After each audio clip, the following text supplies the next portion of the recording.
ఇదంతా హైటెక్ కాలం, అన్నీ ఆన్లైన్లోనే దొరుకుతున్నాయి. మరి మన ఇంట్లో జరిగే శుభకార్యానికి కావలసిన పూజా సామాగ్రి కోసం మీరింకా మార్కెట్కే వెళ్తున్నారా? అయితే www.epoojastore.comలో ఆర్డర్ చేయండి. మరిన్ని వివరాలకి సంప్రదించండి 8096838383. కన్యారాశి వారికి ఈ వారం బాగుంది. రాజకీయ సంబంధమైన విషయాల్లో కానివ్వండి, ప్రజాకర్షణకు సంబంధించిన విషయాల్లో కానివ్వండి, ప్రజాకర్షణ కలిగినటువంటి వృత్తి ఉద్యోగాల్లో ఉన్నవారికి కానివ్వండి చాలా బాగుంది. విలువైనటువంటి వస్తువులు ఏవైతే తాకట్టు పెట్టారో వాటిని మీరు విడిపించగలుగుతారు. సంతానం యొక్క అభివృద్ధి కోసం ధనాన్ని విశేషంగా ఖర్చు చేస్తారు. సంతాన పురోగతి బాగుంటుంది. కుటుంబ విషయాలు బాగుంటాయి. నిష్కారణమైనటువంటి అసూయతోటి ఇతరులు చేసే పనులు ఏవైతే ఉన్నాయో వాటి వల్ల తాత్కాలికంగా ఇబ్బంది పడతారు.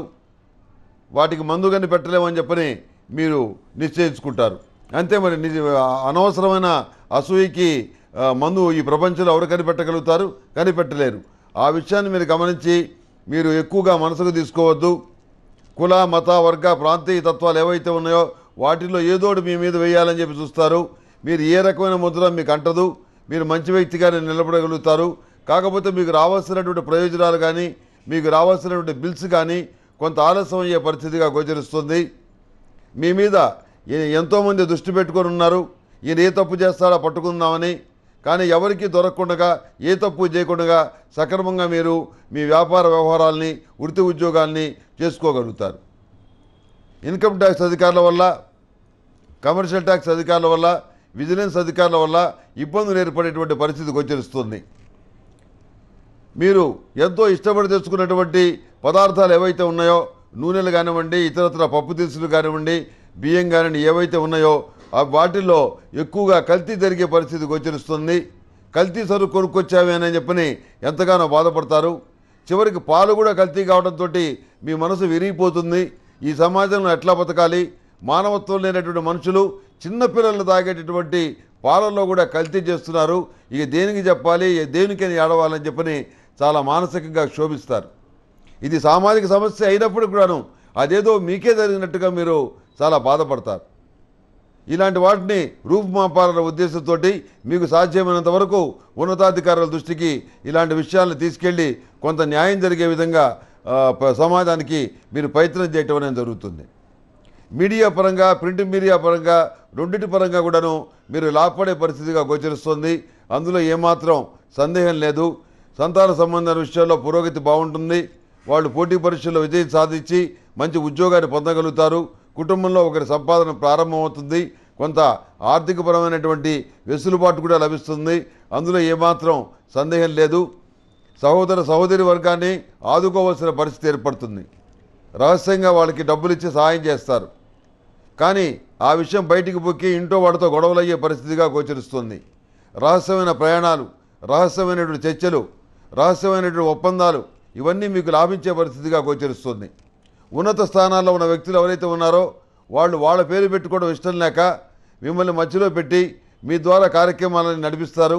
అందువల్ల మీకు కూడా ఎంతో ప్రయోజనం చేకూరుతుంది, పలుకుబడి కూడా చేకూరుతుంది. ఈ విషయాన్ని ఎవరికి చెప్పకుండా జాగ్రత్తగా మీ అభివృద్ధి ఏదో చాపకంది నీరులాగా జరిగిపోతుంది. ఏమాత్రం ఆందోళన పడాల్సిన అవసరం లేదు. వివాహాల శుభకార్యాల విషయంలో మీరు అనుకున్నటువంటి లక్షణాలు ఏవైతే ఉన్నాయో అవి కనిపించినటువంటి సంబంధాలు చాలా ఉంటాయి. దగ్గరగా వచ్చే సంబంధం కుదిరింది అనుకున్న టైంలో అది వెనక్కిపోవటం అనేది జరుగుతుంది. ఈ రకమైనటువంటి ఇబ్బందిని గ్రహస్థితి సూచిస్తోంది. మగపిల్లలకు సంబంధించిన వివాహ సంబంధమైన విషయాలు కూడా అవి వెనక్కిపోయే పరిస్థితిగానే గోచరిస్తుంది. ఏజ్ ఎక్కువైందనో, జాతకం కలవలేదనో, లేకపోతే మా అమ్మాయి ఇష్టపట్టలేదనో ఇలాంటి గుడ్డి కారణాలని చెప్పి సంబంధం కుదరనటువంటి పరిస్థితి ఏర్పడుతుంది. పునర్వివాహ సంబంధమైన విషయాల్లో మాత్రం మీ ప్రయత్నాలు ఫలిస్తాయి. పునర్వివాహం చక్కగా చేయగలుగుతారు. ఒక జంటకి మళ్ళీ తిరిగి ప్రాణం పోసిన వాళ్ళు అవుతారు. అందులో ఎలాంటి సందేహం లేదు. అదేవిధంగా సామాజిక స్పృహతో కూడి ఈ చెట్లు నాటడం, మొక్కలు పెంచడం, అదేవిధంగా ఇతరులకి అవసరమైనటువంటి ధైర్యాన్ని చెప్పడం, మీ చేతిలో ఉన్న సహాయం చేయటం, సామాజిక సేవా కేంద్రాలకు వెళ్ళి అక్కడ సేవ చేయటం, రక్తదాన శిబిరాల్లో పాల్గొని అక్కడ కూడాను రక్తాన్ని దానంగా ఇవ్వటం, ఇలాంటి సమాజంలో అందరికీ అవసరమైనటువంటి అందరూ పాల్గొనాల్సినటువంటి ఒక మంచి మంచి కార్యక్రమాల్లో మీరు పాల్గొంటారు.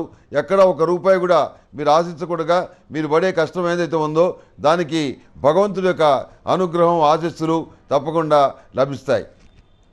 స్థిరాస్తుల వ్యవహారంలో, కొనుగోలు సంబంధించిన వ్యవహారంలో మీరు ఒక ఆస్తి కొందామని చెప్పిన చివరిదాకా వెళ్ళినప్పటికీ చివరిలో తెలుస్తుంది అది డబుల్ రిజిస్ట్రేషన్ అని. అయ్యో గండం తప్పిందే బతికిపోయామని చెప్పని అనుకుంటారు. వేరే చోట స్థిరాస్తి కొనాలని చెప్పని నిర్ణయించుకుంటారు. ప్రతిరోజు కూడాను సర్పదోష నివారణ చూర్ణంతో స్నానం చేయండి, సిద్ధగంధాన్ని ధరించండి, మంచి ఫలితాలు సంప్రాప్తిస్తాయి. అదేవిధంగా ఈ కన్యా రాశి వారికి వైలెట్ కలర్ బాగుంటుంది. అదృష్ట సంఖ్య 4. ఏదైనా పని మీద వెళ్ళేటప్పుడు శుక్రవారం నాడు కానీ శనివారం నాడు కానీ బయలుదేరి వెళ్ళండి, సానుకూల ఫలితాలు సంప్రాప్తిస్తాయి.